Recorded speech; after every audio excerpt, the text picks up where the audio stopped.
నమస్కారం అండి అందరికీ. Welcome to our YouTube channel my daily tiles. మంచి కథల్ని వినడానికి మా ఛానల్ని సబ్స్క్రైబ్ చేయండి మరియు మీ ఫ్రెండ్స్ అండ్ ఫ్యామిలీ మెంబర్స్కి షేర్ చేయండి. మీకు ఈ కథ బాగా నచ్చితే మీ అభిప్రాయాన్ని కామెంట్ సెక్షన్లో తెలియచేయండి. రక్షాబంధన్ గురించి అనేకమైన కథలు ఉన్నాయి. అందులో దేవేంద్రుడు సచీదేవి కథ గురించి ఈరోజు మనం తెలుసుకుందాం.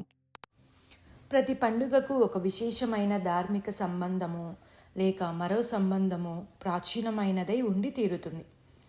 అనాదిత్వమే గాక దానిని చిరకాలం సమాజం అనుసరిస్తూ వచ్చినందువల్ల సమాజానికి ఆ పండుగలకి విడదీయరాని సంబంధం ఏర్పడుతుంది. ఆపద వచ్చినప్పుడు తాబేలు తన డిప్పలోకి కాలు ముడుచుకొని ఆపద తొలగ్గానే కాళ్ళను తిరిగి బయటికి తెచ్చుకొని స్వేచ్ఛగా తిరుగుతుంది. అలాగే ఆపదలో మన సాంప్రదాయాల విశేషాలను ప్రకటించే పండుగల స్వరూపం కుంచుకొని పోయింది. ఇక ఆ పండుగల స్వరూపాన్ని స్వతంత్ర సమాజంలో యథారూపంలో ప్రకటించుకొని గ్రహించి అనుసరించాలి. దాని నుండి ప్రేరణ పొంది సమాజానికి దాని అవసరాన్ని విప్పి చెప్పాలి. పండుగలు అనేకం ఉంటాయి, కానీ కొన్నిటికే శాశ్వతత్వం లభిస్తుంది. ఏదో కొన్నాళ్ళు దానిని ఆచరించి విడిచిపెట్టడం కాకుండా కష్టం వచ్చినా సుఖం వచ్చినా దానిని అనుసరించాలి. రక్షాబంధనం అలాంటి పండుగల్లో ఒకటి. రక్షాబంధనం శ్రావణ పూర్ణిమ రోజున వస్తుంది.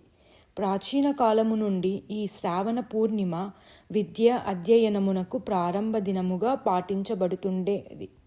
ఇప్పుడు మనం రక్షాబంధనం గురించి తెలుసుకుందాం.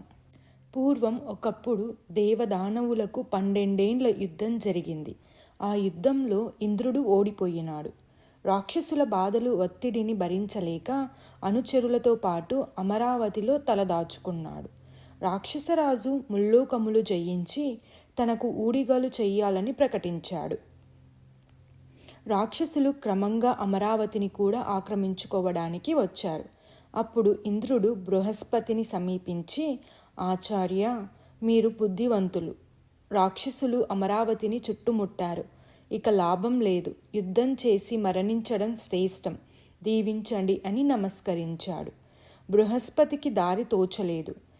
ఇంతలో సచీదేవి వచ్చి, ప్రభు, పౌరుషం ప్రకటించడానికి ఇంతకంటే మరొక సమయం రాదు. మీ ధర్మము, మర్యాదలు, మీ కర్మలు అపహింసపడిన, అవమానించబడిన ఇది అదను కాదని ఊరుకోవడం మంచిది కాదు.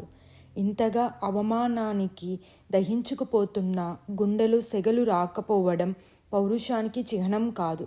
దేవహితములైన సర్వధర్మములు సంరక్షణ కొరకు నేడు సర్వులు సిద్ధమై మీకు జయాన్ని కోరుతున్నారు.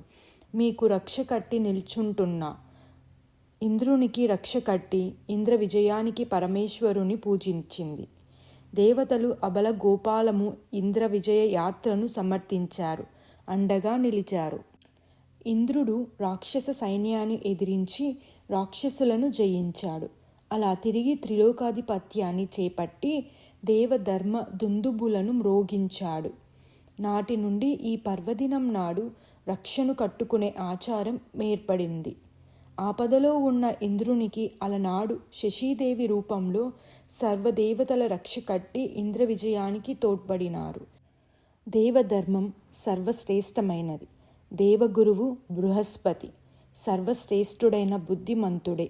కానీ రాక్షస శక్తి విజృంభించినప్పుడు దానిని ఎదిరించగల భౌతిక శక్తిని సమకరించలేని సమయంలో ఇంద్రుని భార్య స్వయంగా రక్ష కట్టి యుద్ధానికి ప్రేరేపిస్తుంది. యుద్ధంలో హాని సంభవించవచ్చు, తన మాంగళ్యానికి ముప్పు రావచ్చు.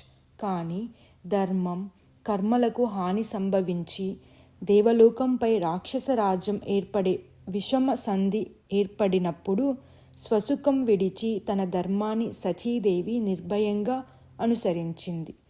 తన మాంగళ్యం మీద ఆ తల్లికి అంత విశ్వాసం. ఈ చర్యతో దేవతలలో ఎంతటి పౌరుషం విజృంభించి ఉండవచ్చు, ఎంత తెగింపు వచ్చి ఉండవచ్చు, ఎంత కట్టుబాటు జాగృతమై ఉండవచ్చు. మేధం ఒక్కటే కాక సమైక్య ప్రయత్నానికి పురుగొల్పిన ఆ రక్ష సమాజ రక్షకకు ముక్కోటి శక్తులను ఏకం చేసి నడిపించిన భాగ్యరక్షగా రూపొందింది. దేవతలు విజయం సాధించారు. ఈరోజు రక్షాబంధన్ కథ గురించి తెలుసుకున్నాం. మరి ఈ కథ మీకు బాగా నచ్చినట్లయితే లైక్, షేర్, సబ్స్క్రైబ్ చేయండి. మరి మీ అభిప్రాయాన్ని కామెంట్ సెక్షన్లో తప్పకుండా తెలియచేయండి. తదుపరి భాగంలో మళ్ళీ కలుద్దాం. అంతవరకు సెలవు. ఓం నమః శివాయ.